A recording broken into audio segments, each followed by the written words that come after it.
Masih bersama kami di Nusa Tenggara Timur hari ini. 6 orang warga Manggarai memiliki status orang dalam pemantauan.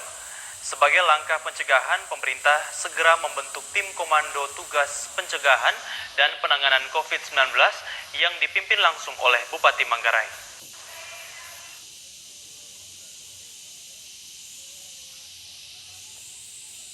Sejak Sabtu 21 hingga Senin 23 Maret 2020, sebanyak 6 orang dengan status orang dalam pemantauan atau ODP. Sebagai langkah pencegahan penyebaran COVID-19, pemerintah Kabupaten Manggarai langsung membentuk tim komando tugas pencegahan dan penanganan COVID-19. Tim komando tersebut dipimpin oleh Bupati Manggarai Deno Kamilus dan Lodi Moa ditunjuk sebagai jubir tim komando tugas tersebut.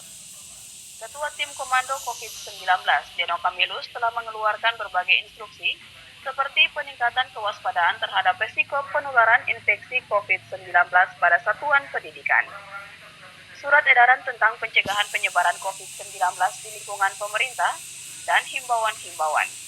Berbagai langkah antisipasi telah dilakukan pemerintah setempat, salah satunya dengan mengukur suhu tubuh dari penduduk yang masuk ke Kabupaten Manggarai di beberapa lokasi seperti di Pelabuhan Laut Reo, terminal-terminal, dan bandara.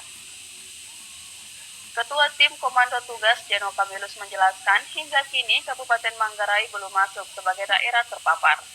Kendati ada 6 orang dengan status ODP, karena pernah melakukan perjalanan dari daerah terpapar seperti Jakarta, Bali, dan dari negara Filipina. Mereka sudah berobat dan diizinkan pulang ke rumah dan menjadi orang dalam pemantauan pemerintah. Kita Kabupaten Manggarai ini masuk dalam kategori wilayah yang belum terpapar. Walaupun sampai hari ini itu sudah ada 6, ya, ada 6 orang yang masuk dalam kategori orang dalam pemantauan.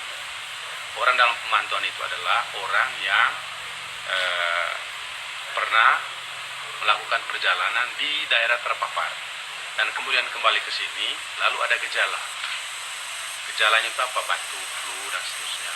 Nah, karena ada gejala, mereka periksakan diri ke rumah sakit. Nah, sudah diperiksa. Lalu kemudian dia batuk flu, dikasih obat. Dikasih obat ada yang 4 hari, ada yang 5 hari. Lalu kemudian mereka-mereka ini disuruh pulang ke rumah di bawah pantauan. Jadi, bisa jadi selama 4 hari, pada masa pengobatan itu dia sembuh. Itu artinya dia tidak masuk dalam kategori orang yang karena corona lalu kemudian dia batuk flu. Jadi tidak semua orang batuk flu itu dia masuk dalam karena terkonfirmasi. Dari Kabupaten Manggarai, Leonardus, TVRI NTT.